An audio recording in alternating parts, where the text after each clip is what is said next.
Hey guys, welcome back to my channel if you're new here. My name is Sydney. I film cruelty-free beauty videos and I don't know why, I guess I'm just gonna throw this in this video. But I've kind of been thinking about the purpose of my channel a lot lately. You know, for a very long time I've been kind of centered on low buy, no buy content, but I feel like I have more to offer, and I kind of feel like I've come to the conclusion that I'm like, okay, I've been a part of this beauty space for a couple of years. I've been obsessed with makeup. I've been buying makeup left and right. And now I've got this big old collection and I'm like, what do I do with it? And I feel like that's more so the purpose of my channel. So anyways, done with that little side tangent. Today's video is going to be all about everything that I've bought since my no buy ended. So my no buy technically ended, oh, I just realized that I forgot to grab something. But my no buy ended on the Monday before Black Friday. I was on it since about midway through August, so I had a couple of months in there, and I thought it would be interesting to show you guys what I've actually bought since then. I've showed a couple of these products on my channel and mentioned them on my Instagram a couple of times, but I haven't really done a dedicated haul, so I thought it would be fun to sit down today. But without further ado, let's hop into it. Alright, so I thought we would kind of go through these purchases chronologically. So I can't remember if I actually talked about this on my channel or not, but I did like break my no buy by like a couple of days. And I did purchase all of the Raw Beauty Kristi ColourPop collection. I feel like this was definitely a bit of an impulse buy, but at the same time I feel like all of these products really suited my makeup style and my makeup taste. And while they didn't add an immense amount of value to my collection, I don't regret buying them because they bring me so much joy. So I purchased the palette. I mean, how gorgeous is this palette? I'm obsessed with the artwork. The color story is just beautiful. I've done a get ready with me using this palette, and I've also done a palette bingo. So if you guys are interested in that, definitely go check it out. But really enjoying this palette so far. I grabbed the glosses.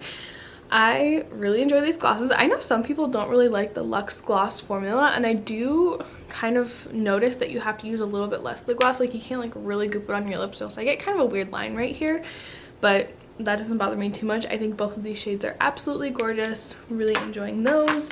I did buy the trio of eyeliners, but I can't find the green one, so that's something I need to put on my to-do list for later today. Really enjoying these as well. This was kind of my last chance for ColourPop pencil eyeliners. I think that they're pretty and they have a lot of beautiful colors, but I feel like the formula is so hit or miss with them that I just have a hard time purchasing them. So this was kind of my last go with them, and so far I've had really good luck with these. And apparently I forgot to grab one of the Super Shock shadows. I'm just like failing at being a YouTuber today, you guys. I'm not doing well. But here are three of them. I was especially excited about these Super Shock shadows because the way that Kristi described them, they're more of those like glittery topper shadows than like necessarily having a ton of base pigment, and that totally suits my makeup style right now. I feel like the one that I have on my lids right now, this is a Davina shadow, but that's kind of that style, and I was so excited to add a few more of these to my arsenal. I was really actually I was really excited about the more neutral shades. This one is called Olympic, and then I think I have my Serum in my makeup corner. I just forgot to grab it. But I was especially excited about those because I feel like a lot of the topper shadows that I have are a little bit more on the colorful side, and those aren't as like everyday appropriate as like what my everyday neutral natural, I mean, how natural is glitter, but you guys know what I mean. They're just a little bit more toned down, and I felt like those were going to add a lot of versatility to my collection. And then the only other thing that I ordered from ColourPop along with that is the ColourPop freckle pen. I have been wanting a freckle pen for so long, and I just grabbed this one because it was really affordable and I like ColourPop. I won't lie, I kind of had a good chunk of this order stashed away because I got it and then like I graduated and I had family come visit, so I was like doing that thing where like you need to clean but you kind of run out of time to like truly pick up and organize and put things away, so you start shoving things in closets. Yeah, that's where this has been. So I've used it a couple times so far. I've enjoyed it, but I feel like I haven't used it enough to really give a full review. Okay guys, now on to the things that I ordered during that week of Black Friday. I feel like every year Black Friday comes sooner and sooner, or it just like becomes a longer sales event. I'm okay with that because if I'm not spending like $400 in one day, that's good. I mean, not that I need to spend that much on Black Friday anyways, but you guys know what I mean. I don't mind it being so spread out because I also feel like having it more spread out really helps me make better purchasing decisions, to whereas if everything is only on sale for that one day only, oh my gosh, this sale starts at midnight, this one starts at 10 a.m. like I just feel rushed, and I feel like I don't make good purchasing decisions when I'm rushed. So The first thing that I bought, well, I don't know if it's the first thing that I bought, but it's one of the purchases. This is the first time I'm going to share with you guys, is this giant Adept palette. I think this is just called like the Adept palette. I got mine in Particle Accelerator Blue. I love that name. If you guys are fans of the Flash, I bet you guys love it too. But I just needed a new singles palette, and I was like, you know what? Let's get the Mac Daddy. It wasn't on like super sale, so I was kind of thinking about getting two, and then I was like, well, they're really not that good of a deal. They're gonna have more sales throughout the year, so start with this one, and then if you need another one, you can get another one. But here's the palette. It's very, very large, you guys. It does have like a little plastic divider right here, which I like, so if for some reason my shadows do come loose, they're not gonna like collide and hopefully not break each other. But really, really enjoying this one. Within this palette, I have a couple of my other purchases. These shadows right here are the Divina Star Chasers collection. I waited so long to film this video because I was waiting for these shadows to come in. I had to pre-order them, so they came in just a couple of days ago. And then my Terra Moons order has kind of already been dispersed throughout my singles collection. I've been doing tons of single shadow videos on my channel lately. I can link the most recent few down below if you guys are interested in that.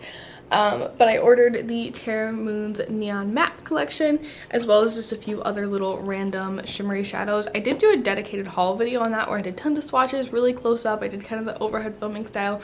So if you guys are interested in learning a little bit more about that, I will definitely link that down below. And if you want to know more about the Divina Star Chasers collection, let me know on that too. I was kind of just planning on doing like a little swatch video for Instagram and TikTok, but if you want something else, let me know. I also decided to place a really tiny Gimme Glow order, and I ordered their setting powder. Amy Loves Makeup has been raving about this powder for months and months and months, although I could not remember if she has the white shade or just the lightest like skin tone shade, so I just grabbed the lightest skin tone shade, but I'm kind of wishing I bought the white shade. It's not like too deep, but definitely like when I put it over my concealer, it looks just a little bit deeper, a little bit more yellow, which is my issue with many setting powders. But so far so good. I'm enjoying the texture of this. I don't know if it's like gonna be my holy grail setting powder, but I was excited to try an indie brand, and I was excited that I was able to score that on a deal. I really went back and forth on whether or not I should order something else from Gimme Glow. I just feel like they're a brand that I'm dying to try their formula because everyone says it's fantastic and all of their palettes are just gorgeous, but like I feel like with some of their palettes that I was really attracted to several years ago, like the Juicy Olive palette or the Vintage Rose palette, I've just gotten to a point with my makeup collection where I don't feel like those are going to add the most value, and at that point I would rather take my time and really curate a selection of singles from them that I really want to try, or wait for them to come out with a palette that just absolutely screams my name rather than forcing myself to buy something just for the sake of saying that, you know, I've tried it.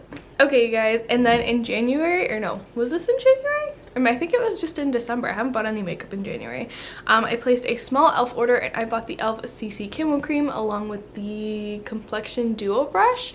I've done a whole video on these. I did a first impression. I did like a 12-hour wear test. Still trying to make up my mind about this. I know I'm due for a speedy reviews video. I don't know why, but I put off speedy reviews videos for as long as I possibly can, which is so silly because like I like to talk about makeup, I like to review makeup, I just for some reason hate filming speed reviews videos. But if you guys want a little bit more info on those products, I will link that other video down below. But that's all the makeup that I've bought since my no-buy has technically been over. I spoke about this in my last low-buy update, but I am kind of on an unofficial no-buy at the moment. I graduated college in December, but I haven't quite found a full-time job yet, so I'm trying to be a little bit smarter about my money and not spend it on makeup when I probably shouldn't be. So I'm kind of on like an unofficial no-buy. I mentioned in my low-buy update that I have some Christmas money that if something just like screams my name and I feel like I can't live without it and it just like really entrances me, then I have a little bit of extra change to put towards that. But otherwise, I'm really just trying to shop my stash and enjoy what I love. And honestly, you guys, it has made me so happy. So I think that's gonna wrap up today's video. I know it was short and sweet, but I hope that you guys enjoyed it. You'll have to let me know if you guys have recently ended a low buy or a no buy. How have your shopping habits changed? Have you really stuck to kind of that use what you have mindset, or did you kind of go a little bit crazy and splurge? I'd love to chat about it down in the comments down below. Thank you guys so much for watching, and I hope to see you in my next video. Bye!